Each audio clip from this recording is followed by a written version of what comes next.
Narito tayo ngayon upang matunghayan ang nakakakilig, napaka-sweet at talaga namang nagtitrending na love story ni Kalingap Tata at Ate Marjo. Sa pagpapatuloy ng ating istorya ay nagkaroon na naman ng interview si Kalingap Tata. Sa interview nito ay nilabas niya naman ang mga saloobin, ang mga dapat malaman ng mga viewers at kung kailan ba talaga sila magkikita ni Ate Marjo, sapagkat ang lahat ng kanilang mga fans at ang mga viewers at subscribers ni Kalingap Tata ay nangungulit na raw kay Kalingap Tata at napakarami na ding nag-PM sa kanya sa Messenger kung kailan daw ba talaga gaganapin ang tambalang Marta, sapagkat unang video pa lang nila at hindi pa ito official, ngunit sobrang dami ng kinilig at naging fan ito, kaya tiyak na maraming ang nag-aabang sapagkat papatok talaga ang kanilang tambalan ni Ate Marjo. Viral tayo. Maraming salamat sa mga nanood po sa video namin ni Kalingap Tata. Tingnan ko sa mga nanood sa video po ni Rizing. Ayan, tingnan ko. Grabe tol, parang ibang-iba ang aura mo ngayon Tapos ko na mag-vlog. Grabe. Pinaghandaan ko yung magpunta ko kay Marjo. Alam mo, saan din niyo po na paghalata kay Tata? Abs na lang ang ano. Abs na yung kulang ito. Abs na lang ang kulang. Sobrang laki ng pinayat. Oo, grabe din.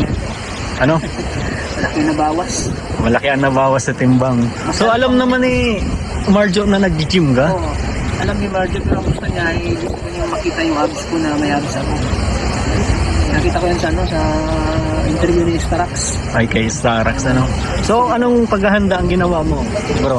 Siyempre, nag-gym ako, nagka-cardio para mawala yung taba. Siyempre, marami pa tayong taba na... Balita ko, nagpa-botox ka daw. Botox yun? Oo, magpa-botox tayo. Tapos magpa-derma. Magpa-derma tayo. Siyempre, magpa-ano ng... pangit naman kung pupunta tayo doon. Mukha natin. Anong mga aabangan namin sa unang pag-date niyang dalawa? Siyempre, ako yung magiging cameraman mo. Ano yung aabangan ko?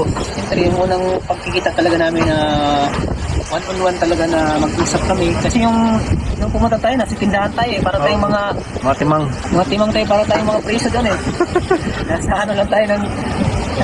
May harang. May harang kasi yung tindahan nila. So, hindi... Sabi naman ni Kalingap Tata ay medyo matatagalan pa nga daw talaga, sapagkat as of the moment ay talagang pinaghahandaan niya ang mga mangyayari at magiging ganap sa tambalan nila ni Ate Marjo. Ngayon nga daw ay talagang wino-work niya ang pagpapa-abs, sapagkat base sa isang vlog na napanood niya ay talagang sinabi doon ni Ate Marjo na gusto niya daw makita ang abs ni Kalingap Tata at workout pa daw si Kalingap Tata para magkaroon pa ng madaming abs. Kaya natawa naman si Kalingap Tata at para kay Kalingap Tata ay gusto niya talagang ibigay ang best niya sa kanilang tambalan. Kaya naman bago sila magsimula ay gustong-gusto niya na maging prepared siya. Gusto niya muna magpa-derma daw at gawin ang lahat upang maging maayos ang kanyang pisikal na itsura, sapagkat ang alam niya daw, ang mga babae ay bumabase din at ang first na makikita ni Ate Marjo sa kanya pag nagkita sila ay syempre ang kanyang pisikal na itsura, kaya dapat prepared din siya.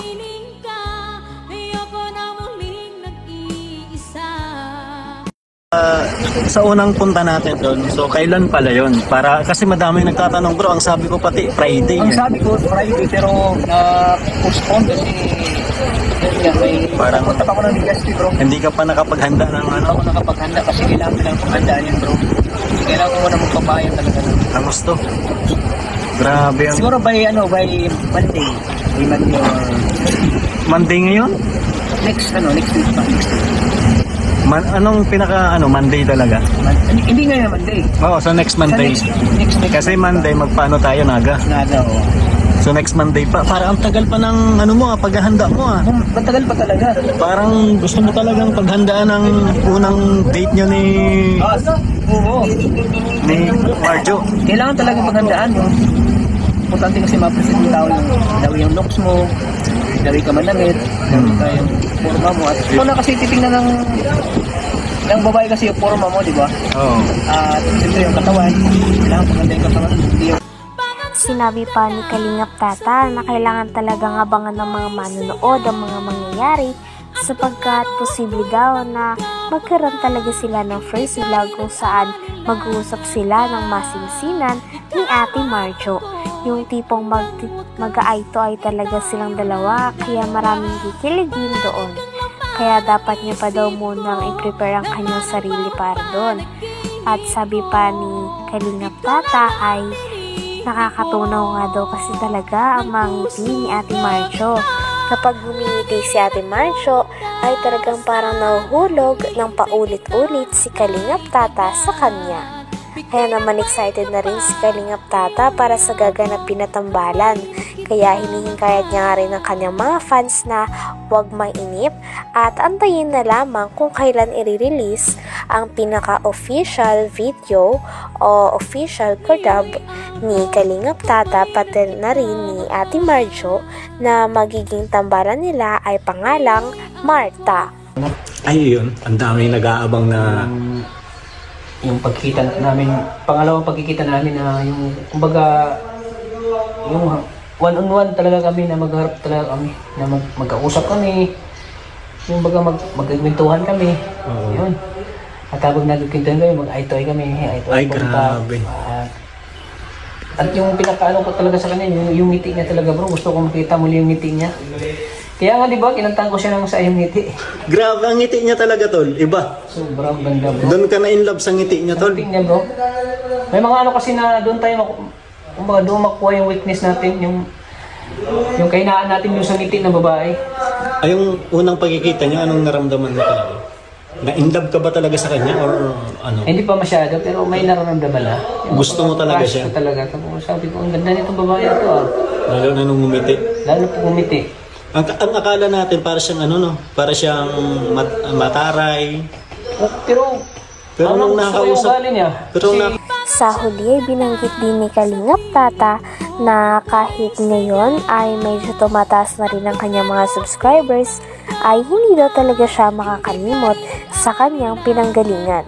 Hindi siya makakalimot kay Kalingap Val na kanilang founder at syempre lalong-lalo na kay Kalingap Rab sapagkat nakilala siya lalo ng mga manonood dahil sa pagsama sa kanya ni Kalingap Rab.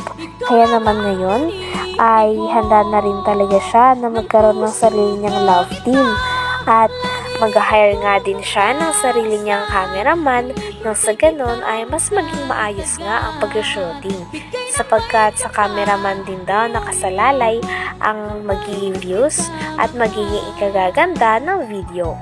Sa ngayon ay hinihingkayat nga tayo ni Kalingap Tata na talagang abangan ang nalalapit na pagkikita nila ni Ate Marjo at ang first vlog na gagawin nila bilang tambalan na tinatawag na Marta. Para sa akin, hindi ko makakalimutan si Kalingap Rab kasi kung dahil sa kay Kalingap Rab, diyan tayo umangat eh. Dito tayo nagsimula. Dito nagsimula, siyempre kay Kuya Bal tayo nagsimula. At siyempre, Kalingap. Siyempre, mas lalo tayo nakilala kay Kalingap Rab. Oo, tama. Kaya di natin makalimutan yung mga taong tumulong sa atin. Kaya kung ano man yung mga channel natin ay andun pa rin tayo kay Kalingap Rab. Sama pa rin tayo. Bigyan na is time si Kalingap Rab kahit 2 araw makasama tayo sa kanya. Kaya sa mga viewers dyan, abangan niyo po ang Marta. Salamat, tol. Sige, tol. Abangan natin ang Marta mga Kalingap sa kanyang channel. Siyempre kasama ko yan pag kasama ko si Redchin Vlogs. Ayan. Ang aabangan nila sa akin yung mga pagbibihis ni Tata. Yun. Yung pagpunta ng Punta ng ano? ng tawag doon? Pagpunta ng Panganiban. Oo. Pagpunta namin doon kung anong suot ni Tata. Anong gagawin ni Tatang banat. Yung mga Hanggang dito na lamang muna ang ating nakakilig, napaka-sweet at talaga namang nagtitrending na istorya ni Kalingap Tata at ni Ate Marjo. Maraming salamat sa inyong panonood. Hanggang sa muli. Bye!